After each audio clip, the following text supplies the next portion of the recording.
So, welcome to the sessions after lunch, where we will start off with Giuseppe D'Angelo from KDAB, who will introduce us to how to do OpenGL with QtQuick. Thank you. Thank you, Suna. Hello, good afternoon. My name is Giuseppe. I work for this company called KDAB. In the next 45 minutes, I'd like to introduce to you a couple of ways through which you can integrate existing OpenGL code with QtQuick applications. This is something that at KDAB do more and more often, simply because QtQuick 2 made that available, made that possible to us. So I'd say let's get cracking instead of just waiting here. So what I'd like to explain to you will be a very high-level overview of how QtQuick renders its scene. We'll need to see that in just a tiny bit of detail to understand how we can actually hook into that process and inject our custom OpenGL code. With that in mind, we'll then proceed and illustrate 3 different techniques through which we can achieve this integration. The first technique will be basically allowing us to create underlays and overlays for OpenGL content. This is very, very typical. If you happen to step by our booth, we'll see that in action on 3 different demos, actually. Because thanks to QtQuick, it's very, very easy to have some kind of 3D rich content application and have a nice QtQuick overlay on top of it through which we can manipulate it, change settings, and so on. So we don't actually create widgets and buttons around the content. We put the content straight on top of the 3D objects rendered through OpenGL. The second thing we're going to see will be a bit of actually custom OpenGL-based QQuick items. So that's a bit more low-level thing. It requires a bit of custom code in order to get there. And that allows us to actually have an element in a QtQuick scene that is rendered through custom OpenGL code. Once we have that, that element is just a QQuick item. We can move it around, translate, scale it, rotate it, apply special effects on top of it. It's just rendered through our code. And last bit, it's for most advanced usages, it's in case you don't like QtQuick to be in charge of your rendering, but you want to control how QtQuick renders things. Now there is finally an API to do that. And this is especially important if you, for instance, need to integrate QtQuick with a custom 3D engine, such as OpenSeaGraph or similar solutions. You don't want, there are 2 engines, QtQuick and OpenSeaGraph or Ogre or similar engines. Both like to be in charge of things, and of course, this clash. So if you want to actually control everything and make the 2 engines behave next to each other, we'll see a solution for that one called QQuick Render Control. So let me explain a little bit, really, just the parts that are interesting for us, how the QtQuick to rendering system works. So I hope that you all know about what QtQuick is about. In case you don't know, in just like 1 minute, QtQuick is this framework introduced with, at the beginning, Qt 4.7, and its second version, QtQuick 2, has been introduced with Qt 5. It's a framework for creating nice user interfaces. With nice, I mean fluid, dynamic, animated, moving around user interfaces, easy to use, with lots of nice support for embedded, touch, and so on. It's a framework which is both, at the same time, QML-based and C++-based. That is, you program the framework using QML, so you declare your QtQuick scene using QML, but it also has a C++ API to be able to add new elements to it, our custom elements, and actually hook into the rendering process, which is the C++ API we're going to use today. The important thing with the QtQuick 2, it's that its rendering, it's actually OpenGL-based. So it requires a GPU to be used. I'm not sure what's going on with the lights over here. Hello? Sorry. Sorry for that. Special effects, yes. Yeah, OK. Whatever. Its rendering, it's OpenGL-based. So it requires a GPU to run, but that also means that we can use the fact that we have a GPU and we have a system that submits 3D work to the GPU to actually hook in and put our custom OpenGL code in there. Thanks. So talking specifically about the rendering system is quite a complicated beast. Yeah, okay. The rendering system is quite a complicated beast. That is, QtQuick internally maintains a scene graph, which is not the element tree that you create in your QML files. The scene graph is basically a data structure which resembles a tree and simply contains all the information that QtQuick needs to render the scene. So it's purely visual information. All the logic, all the mechanics are gone. Okay? Once you build your usual QtQuick scene, you use a rectangle, image, a button, stuff like that. What QtQuick does, it actually asks those elements for their visual representation data, and using that data, it will build the scene graph structure.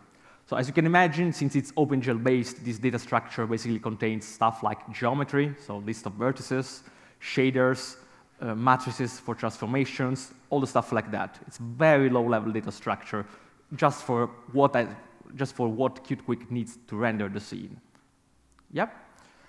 And the complication is not that it uses that thing over there, but also that it actually builds this tree using multiple threads. So by default, on Qt 5.6, the rendering system is actually multi-threaded on all major platforms, even Windows. Sorry for, haha, okay. The rendering is multi-threaded, which means we have our main thread, which proceeds as usual with its CPU calculations, etc. And we have, at the same time, a second thread that we call a render thread that periodically asks the main thread for building this scene graph and then uses the scene graph to actually render things. The idea of using a multi-threaded setup is very interesting. The idea is simply that you don't want your UI to freeze in case your CPU freezes because you're doing some calculations or you're just doing some blocking call. I want my render thread to be free to go independently from the CPU.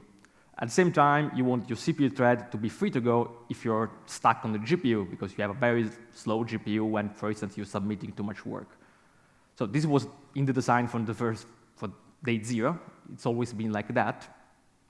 But this brings a complication because now I have two threads that try to do things in parallel, and of course with threading comes the problem of synchronization. We need to synchronize those two threads when something happens. So we could use locks, we could use mutexes. QtQuick went for a quite radical approach, which is we have a synchronization step. Yep, so we have our, let me show it like that. Yep. We have our main thread over there. On the CPU, this is the thread that you typically see in your Qt application, and we have a render thread, which you don't see explicitly, gets created by QtQuick, and its only purpose is to render geometry on the screen. From time to time, the render thread will ask the main thread for some portions of the scene graph, typically the portions that have been marked dirty in the last frame or something like that. What the main thread does, during this synchronization phase over there, is building the scene graph elements and returning them to the render thread. Okay? During this step over there, the main thread is freezing. The render thread explicitly asks the main thread to halt for a little while this process happens. So this is a very explicit synchronization step. You know what happens in that time frame. And when the render thread is done, so when the render thread has gotten all the visual information, because that's all it needs, then both threads are free to go. So you can continue to do work on the CPU in the main thread, and the render thread is free to elaborate that piece of information, build the commands, the OpenGL commands that needs to be submitted in order to render that piece of geometry. It's tricky, isn't it? Yeah, I understand. Okay. So the rendering is typically requested when something is marked as dirty, or when I just call update on the entire window. This schedules the rendering of a new frame, which is what we want to do. So after some time, the render thread will stop the main thread, and there will be this little dance of exchanging data. So the render thread will actually go on our scene, get the elements that are marked as dirty, request data back from them. Yep. And to say it all, this is just like a very 30,000 feet view on the complete synchronization round. The complete synchronization round proceeds through many more steps, but this is the important part that we need to understand. If we want to see it all, it looks like this. I won't go through all this in detail. This more or less tells you what I already told you. It tells you that it starts with an update call, which means this item is now dirty, needs to be updated, I need a new frame. And after a little while, the render thread will block the UI thread. So this phase, the UI thread is blocked, and a synchronization round will happen, after which both threads will be free to go. Yep. While this synchronization is happening, there are a few signals that get emitted from the render thread.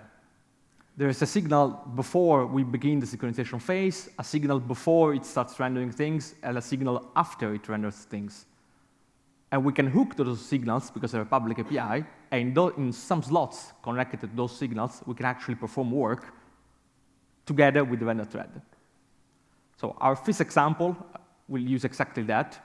In order to implement overlays and underlays using OpenGL, we will actually hook to those signals. So during this synchronization round, we will be able to actually inject raw OpenGL code inside the rendering. So let's have a look at that. The interesting signals are basically those four. We have a signal called QQuick window before synchronizing. That's a signal emitted just before the synchronization happens. We have another signal called before rendering, which is called after synchronization has been completed, but before QtQuick renders anything. Okay? So I'm about to render something, but before I do anything, I will emit that signal. Another signal after it renders, and finally another signal when it asks for a frame to be swapped, so from the back buffer to be presented on the video. As you can imagine, if, for instance, I hook a slot into the before rendering signal, I can draw something, and then the QtQuick UI will be drawn on top of it. Or if I hook something in the after rendering, I will have the QtQuick UI already drawn on the screen, and then I will render something on top of it. Yep. Okay, there are another couple signals over there. I've just added them for completeness. In particular, one which is called when the entire thing starts, so SyncGraph initialized and SyncGraph invalidated. That's just like, okay, I'm initializing everything and I'm closing down the application. You can hook to those two to perform your own initialization and destruction of the objects. But let's have a look at some code right now, because that's the whole plan. I can connect those signals and implement overlays and underlays. So I have some code over here. And first, oh, okay, I can't see anything over here. Let me see, underlay. I will first show to you how the final thing looks like, and then we'll go through some code. So depending on the kind of application, you can show a nice 3D model, some kind of 3D visualization. I'm more like a game person, so I chose that not so fancy ogre head. So this ogre head is drawn using custom OpenGL code that I've written. And these controls down here, they're actually QtQuick controls, pretty much standard. Okay, so there are a few labels, a slider, and so on. Of course, I can interact with this and manipulate the 3D model. And this is actually, if I go, for instance, a bit closer, you can see it's actually on top of the 3D content. Okay, they're not two separate areas. The controls are literally on the top of it. Yeah, pretty much standard things. How did I do that? Well, if we take a look at the code, we'll see. So my main file, sorry, let me remove that, is nothing out of the ordinary. That's the typical main file that you will see when you create your first Hello World application. I just create a QGUI application. I create a quick view, which is my custom view for these things. And in there, in my view, I will first do a little bit of OpenGL initialization as usual, and then this is the important part. I will connect to those signals from QQuick view, from QQuick window in this case, in order to perform my own drawing. So I want to connect to SyncGraph initialized in order to initialize my stuff. I want to connect to before synchronizing, because that's the last signal emitted before actually synchronization happens. I want to connect to before rendering, because I'm rendering under the QtQuick content, and SyncGraph invalidated to destroy my things. I just connect to those slots. so to those signals. And I created a few slots of mine, and I will show the code for them. It's really a one-liner for each one of them. Yeah, pretty much straightforward. There is a gotcha right here, which is this, what's this cube direct connection argument all over the place? Well, as I just told you, the problem is that the rendering is threaded. So those signals will get all emitted from the render thread, not from the UI thread. Okay? So if I really want to do work in response to those signals, I need to force the connection type to direct. Otherwise, it will be queued and it will not do the right thing. Yeah. This also means that all of my slots will actually get called from the render thread. So I cannot, for instance, access state in the main thread without proper synchronization. I cannot access some kind of variable without protecting it with a mutex or something like that. Because I would be reading it from my slots while possibly writing to it from the main thread. Remember, 2 threads running concurrently. The design pattern that we found at KDAB to be the most effective one is quite simple. Let's use this example. Is to basically, again, copy the rendering data from the main thread into the render thread. So once more, I extract just the visual information I need to render out of the main thread into the render thread. And when I do that in the synchronization phase. So the synchronization step, I will use it as well to extract any information that is needed in order to render my thing. In this particular case, it's just the camera position, because when I run my demo, I want to render that overhead using these camera settings over there. So I will extract that camera settings and keep them in the render thread so that I can then render without touching the main thread state anymore. I keep the two things separated. So let's have a look at the slots. And the slots don't do anything magic. So in my initialize underlay, I just initialize my own rendering code. Okay? Take my rendering code as a black box because I don't really want to modify it. That's what I'm doing. I'm not modifying any of my code, so I've just called initialize on my own OpenGL code without touching it at all. Then in my synchronize stage, as you can see, I basically copied the data out of my camera. This thing here is called during the synchronization state, which means that main thread is now blocked. So I can freely access data from the camera in here because the main thread is stuck, cannot advance, so that's safe to do. And I copied that data out inside my render. When I actually render, I will not be needing that data anymore. Yep. Then I want to render things, and I just call again render in my QQuick view, in my rendering, sorry. Without touching my code, I simply, as was before, please render something. And finally, when the QtQuick gets destroyed, I have an opportunity to actually clean up my state if I want to. So pretty much straightforward. I didn't do any changes to my OpenGL rendering code and won't go through it because it's ordinary OpenGL rendering code. By simply hooking up a few slots to the right signals, I'm now able to create, in this case, an overlay, an underlay for QtQuick, or an overlay. Pretty much like that. The remainder of this example, I will put the code online, but it's basically just loading a main QML file, which I can show you.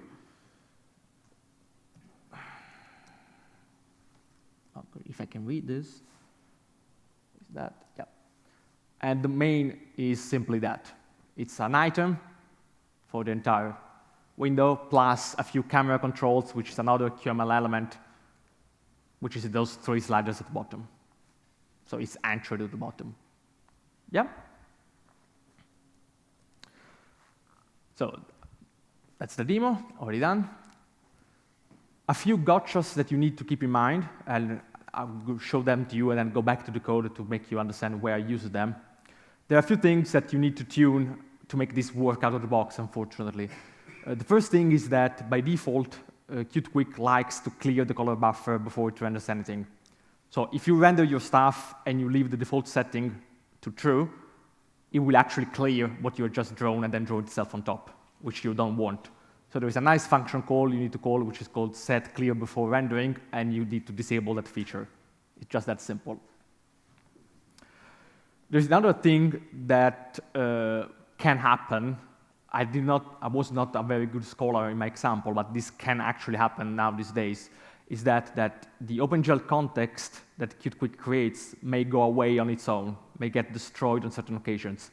QtQuick tries to be tries not to document when that happens exactly, because the developers want to have the maximum freedom of destroying your context anytime they want. So in case that happens, you actually need to listen to the right signals emitted by the context and be prepared for the fact that you may lose your OpenGL context at any time. There is a workaround for that, which is calling, again, set persistent OpenGL context to true.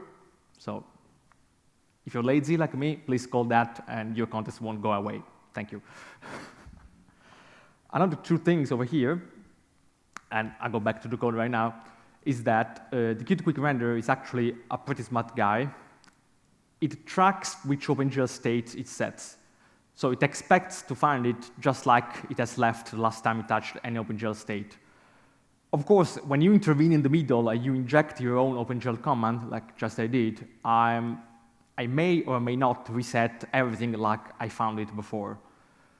Typically, you don't do that, because OpenGL is just a complex state machine. You just go there and change the depth testing parameter, or you just change some texture, and so on.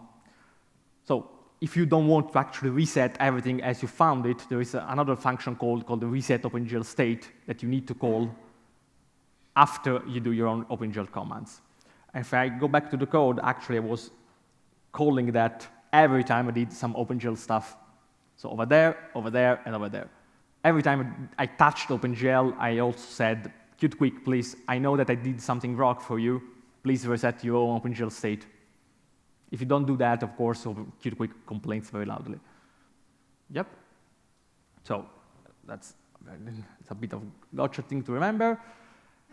And lastly, as I just said, yes, question? Can you write it down? We get questions at the end. We get 10 minutes for questions at the end. Sorry. OK. No, it's fine. The last thing, as I just said, beware of the fact that those slots are going to be called from a render thread.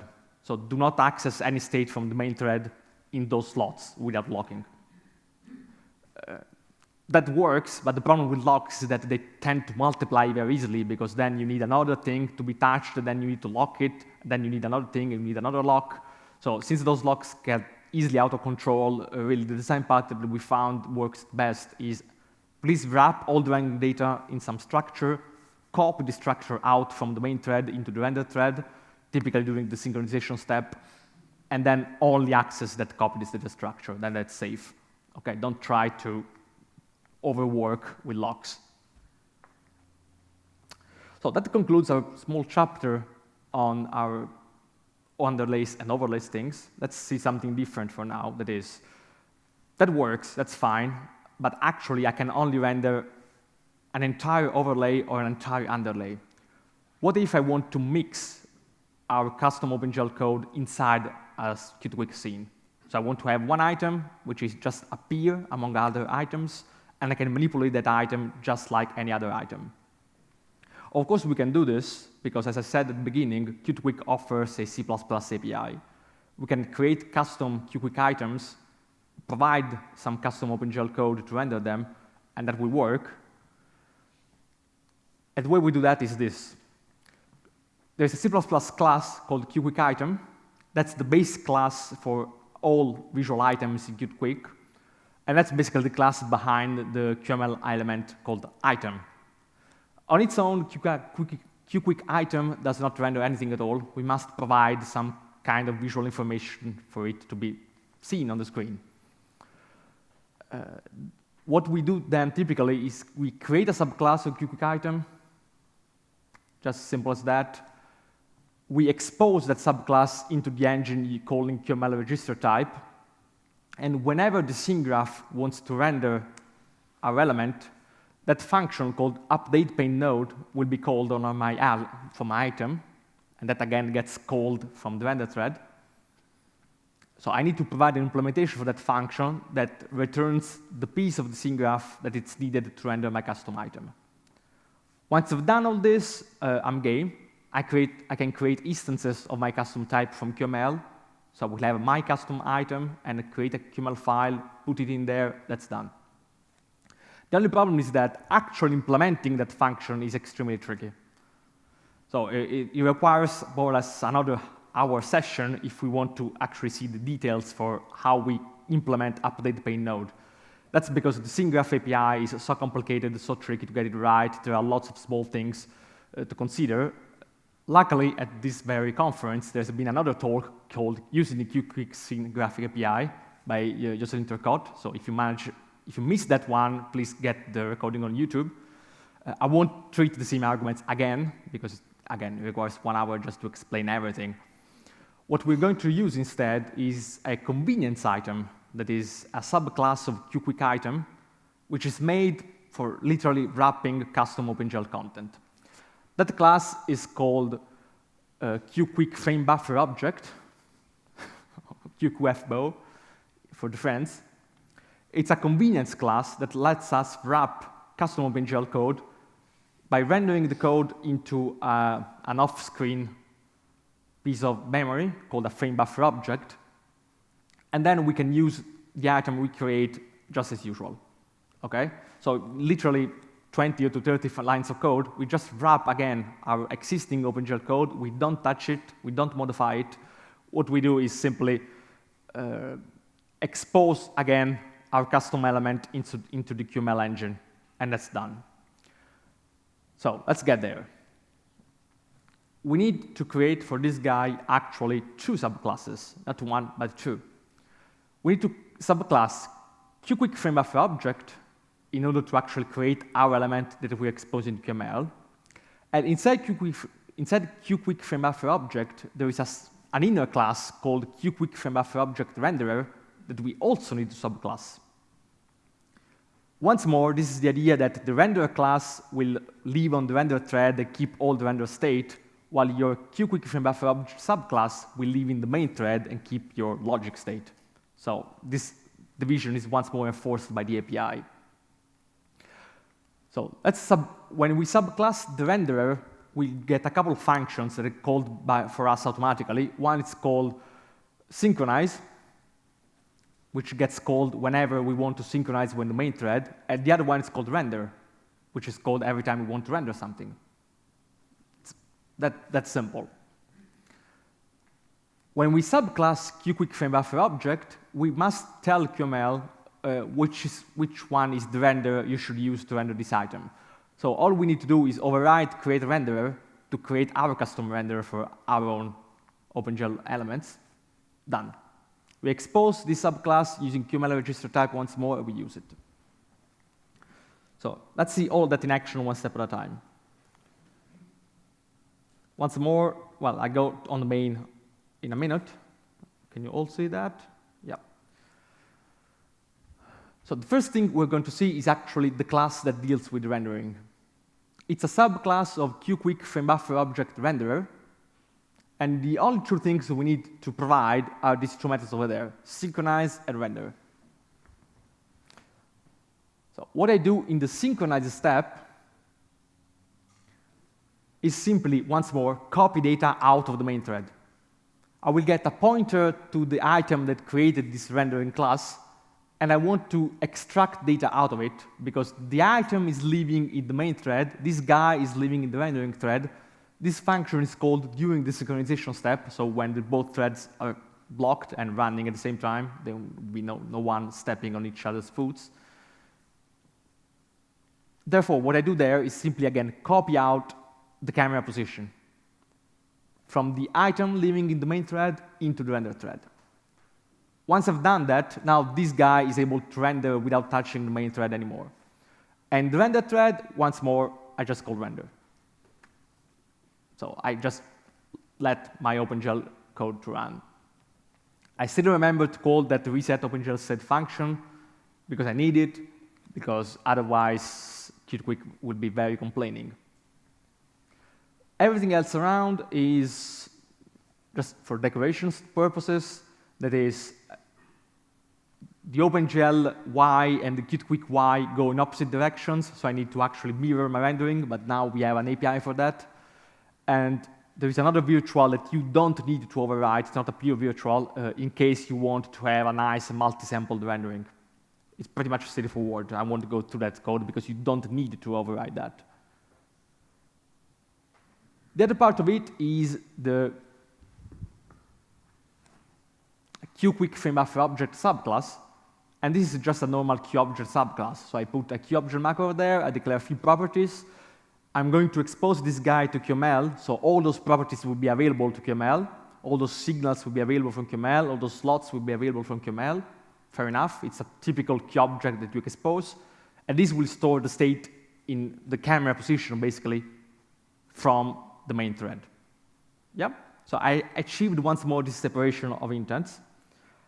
Once I created this subclass and given the obvious implementations for all that set things and get things, so it's basically just getters and setters, I need one more step in order to be able to use this guy from QML, and that more step is this function call over there, the QML register type function call. So this is the way we can expose a C++ class into QML under the mesh render name. In order to get a name, I need that import statement. So right now, in my QML code, I can use mesh renderer, which is my custom type, which renders a mesh. But now this mesh renderer is inside the scene, it's an item on the scene. So I can freely manipulate it, scale it, set width, height, rotate it, anchor stuff to it, like the text which gets anchored to it, and so on. Pretty amazing. And when I run this guy, which is that thing over there, hopefully you will see this.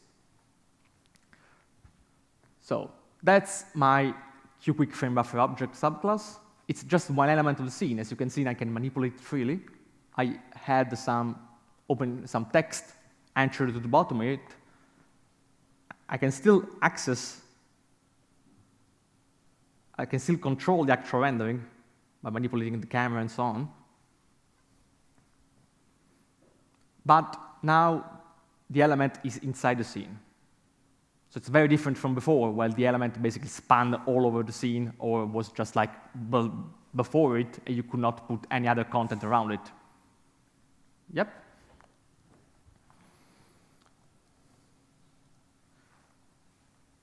And finally, I think I'm on too late, too early? Okay, yep. And finally, the last piece of the puzzle I wanted to show to you is for the occasions in which you don't want QtQuick to do too much. So all the examples so far, QtQuick was in total charge of the rendering. That is, QtQuick decided what to render, when to call synchronize, when to call render on my elements. It was in total charge of the entire rendering process. In some occasions, you don't want that, especially when you're mixing a complex beast like QtQuick with another complex OpenGL rendering scheme. You don't want the two to fight over which one decides when it's time to render, which one decides when it's time to synchronize. In Qt 5.3, I believe, 5.2, a new API was introduced called QQuick Render Control. This API allows us basically to be in total charge of everything that happens in the QtQuick world. So we can control when the QML elements get actually created, when it's time to synchronize, when it's time to render.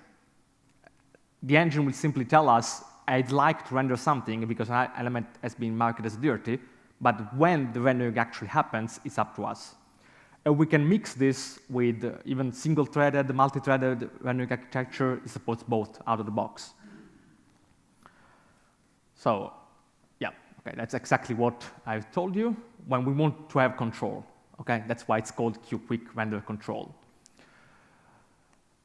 The problem is, of course, that once we go that way, we have a lot of things to care about from ourselves, because that means being controlled, right?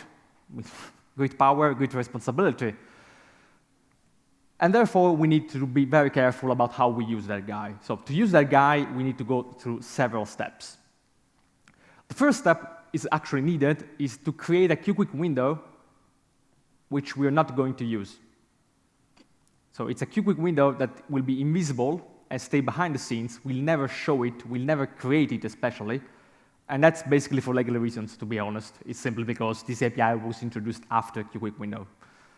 But apart from that, we will need one in order to actually initialize it with a QQuick render control element. Once we get a QQuick window initialized through a QQuick render control, we'll see how that happens, Qt will not be in charge of doing anything at all. But all the rendering, all the scheduling, everything will happen through QQuick render control signals. All right? Yeah, thank you. So the first thing that we do after creating it is actually initializing it. Notice that this step is now explicit. Before, I did not need to create an OpenGL context. Everything was created by magic for us. Now I need to create an OpenGL context and call initialize over it. Once more, why is that? Because, for instance, I want to mix QtQuick with another rendering framework which already has an OpenGL context. So I don't want to create two. I want to reuse the existing one, and now I finally can. I just call initialize, passing the already existing context. Notice that, by the way, Qt is able now to adopt existing contexts because I added the setNativeHandle API a few versions ago. So again, if you're mixing with OpenSceneGraph, with Ogre, with other 3D engines like that ones, you can get the OpenGL context and initialize QtQuick to use exactly that context and not another one. Then what we do is that there are actually 3 signals emitted whenever QtQuick wants to do something. The first one is called SceneUpdated, which gets emitted whenever the scene changed, so whenever some elements have been marked as dirty. When that happens, we just get a signal. Look, the scene has changed. Feel free to do something at your earliest convenience, please. We're not actually forced to do something, so we can have some other engine actually do the work whenever the other engine wants to go. What we need to do in response to that signal is basically we need to synchronize again, because now the main thread has marked some elements as dirty. And the way we perform this synchronization step is by first calling polishing from the UI thread, and then calling sync, which performs the synchronization. So when we call those two functions, it's up to us. And again, this guy supports multi-threaded rendering scenarios. So if we're using a dedicated render thread, actually the synchronization phase can start from the render thread. So we can call it from a separate thread. That's safe. Finally, whenever it wants to render something, it will emit another signal called render requested. We don't need to render anything right away. We can wait a little bit. Once we're finally ready to render something, we call render on it. Yeah. Again, that can be called from the render thread if we're using a multi-threaded scenario. If we are careful, if we're lazy like me, just call it from the main thread. And the other thing, okay, I think there was a demo right now. The final thing is how do we handle an input on this guy since there is no visible thing to send the inputs to. Actually, that's the reason why there is a QQuick window involved. We can just send every mouse input, keyboard input, and so on to the invisible QQuick window that we created at the beginning. So let's see that in action. That's render control. So let me close this stuff.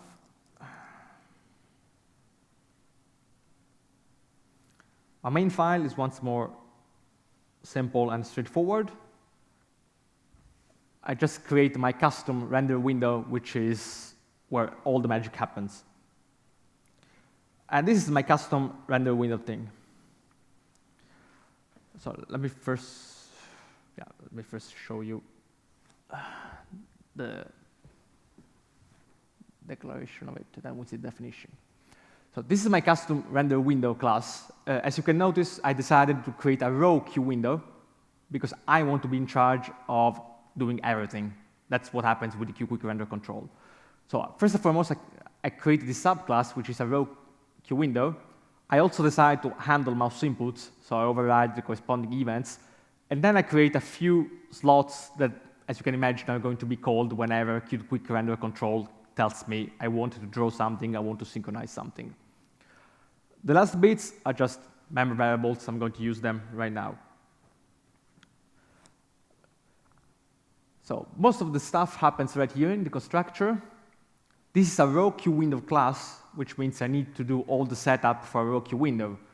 So first and foremost, tell Qt this will be an OpenGL surface. I want to draw OpenGL onto it. This is the format you're going to use. You're going to use OpenGL 3.3 compatibility profile with 24 bits for depth buffer, 8 bits for the stencil buffer, and 4 samples per pixel. That's the format you should set on the window itself, and please create the corresponding window. This is the manual setup. Yes. Then I will create an OpenGL context by hand. Well, luckily this is Qt, so creating an OpenGL context is just 3 lines of code. So creating a new OpenGL context object, setting the format, and calling create. So that's easy enough, but this is all stuff that was done for us by Qt. Now I'm in charge, now I need to do everything by hand. The context is finally created. I make it current on this window, so on my surface. I create my own rendering thing, which is the thing that renders the overhead, because it does so. I create a camera class, which is a simple class for just storing the camera position. And finally, I create the Qt stuff. So in order to get there, I create first a Qt render control, which is the class I just told you about. That's the class in charge of Qt rendering. I create a Qt window, and I initialize the window using render control. Once you use that particular Qt window constructor, then Qt knows that you are in charge. It's not going to do anything at all on its own. I'm not going to show this window. I'm not going to do anything with it. I don't create it especially. I just need it because I want to send events to it later on, so I store it in a memory variable. And the last things I do is a bit of hooking up the signals from Qt render control into slots on mine.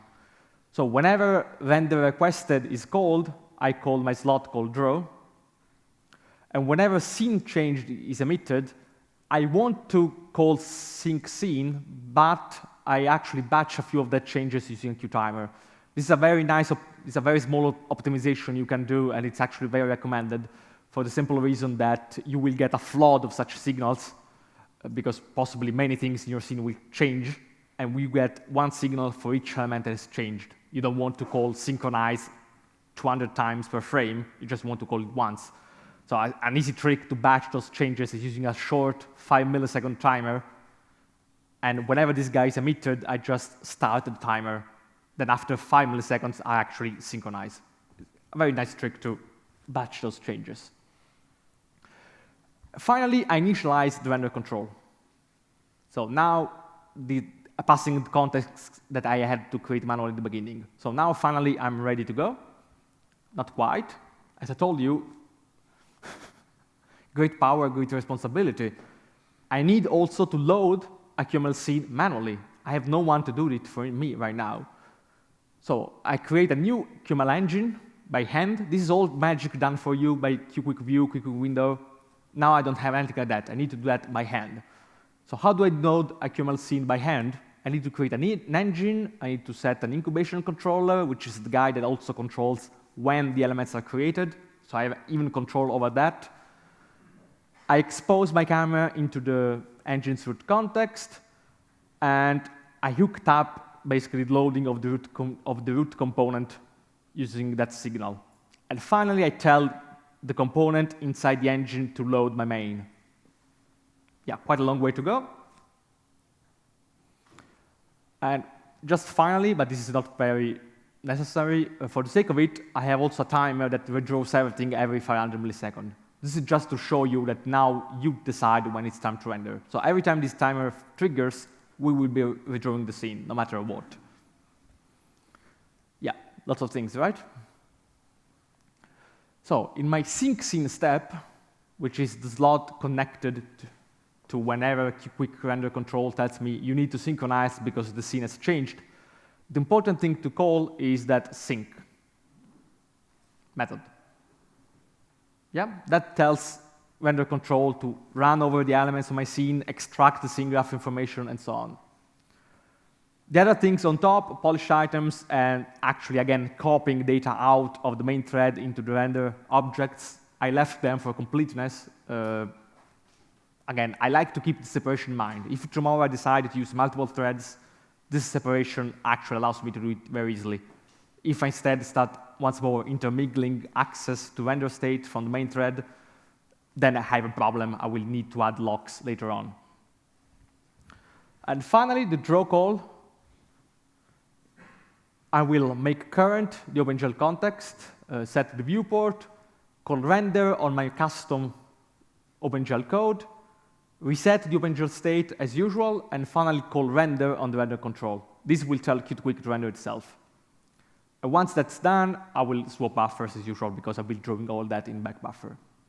So that is how I have basically control over everything right now. Every single step, I can go there and inject custom code, decide when it's done, by whom it's done, etc. In this simple example, of course, everything is done in here. But I can decide to split the responsibilities or, for instance, hook the signals from QQuick render control into another 3D engine. So this signal will just tell my existing 3D engine to do something. And the engine decides when it's time to render.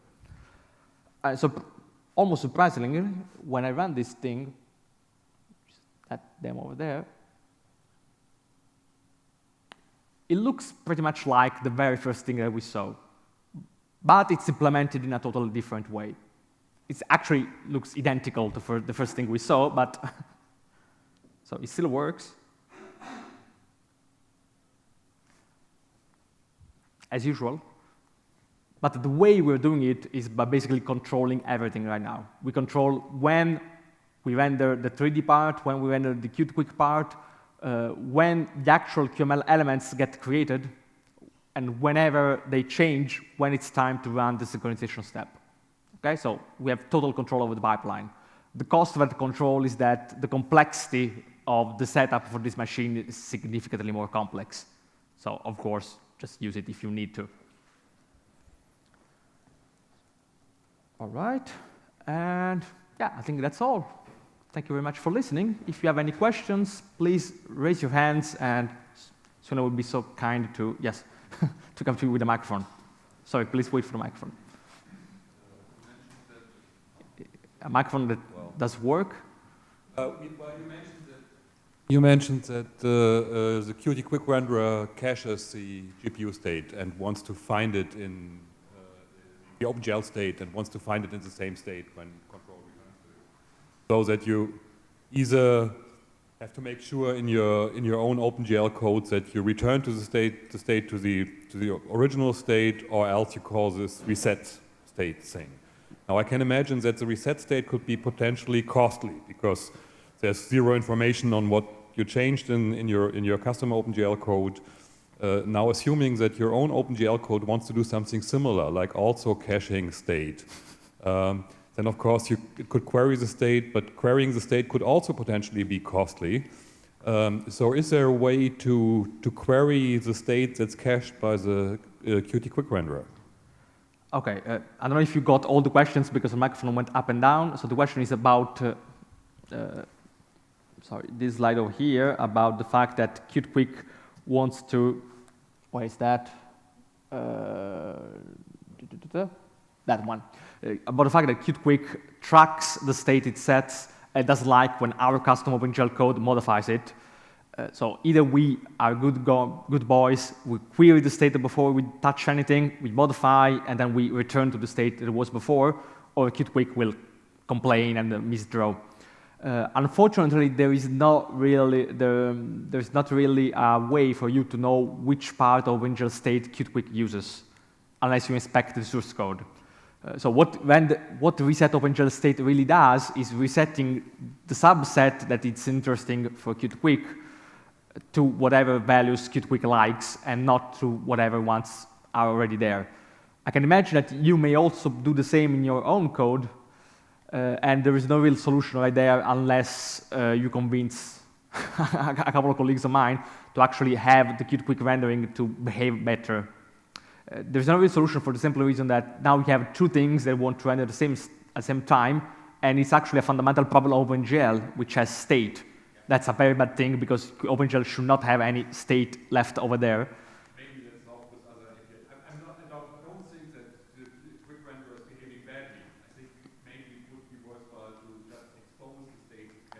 Yep. Yes, it could do that. And to say it all, reset OpenGL state is not even costly, because what it actually does is simply resetting the shader program used to 0, so to no program used, reset a few of vertex array attributes. It's really like something like 20 lines of 20 function calls to be sure to clear the part of OpenGL state that it needs to handle afterwards. So there is no real solution for this very reason. I hope that answers your question. Okay, thank you. Okay, any further questions? Over here, thank you.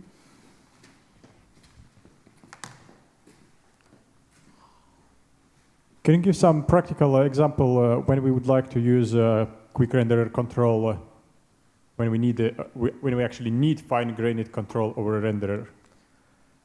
Yes, as I said, when you want to actually, when you either already have, or when you want to go there, if you have I don't know, existing 3D engine, for instance, OpenSceneGraph or Ogre, or just custom OpenGL code, those engines, like Qt, want to be in charge of everything. So they decide when to create a window, when to create a context, when it's time for you to render, and so on. So when the engine says, I want to render, you need to render right there. You cannot say, wait, I need to schedule other stuff, other work, and so on.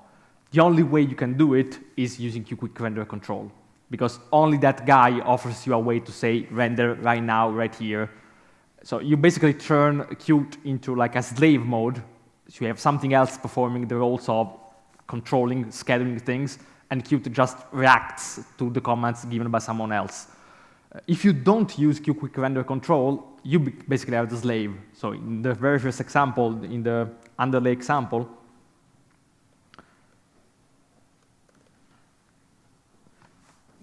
you have absolutely no idea when those signals are going to be emitted. Whenever Qt likes. So whenever Qt likes, you're supposed to synchronize and to render. And that, of course, may work for you or may not work for you. If you have two of such things, so two things that likes to be in charge, that's the recipe for disaster.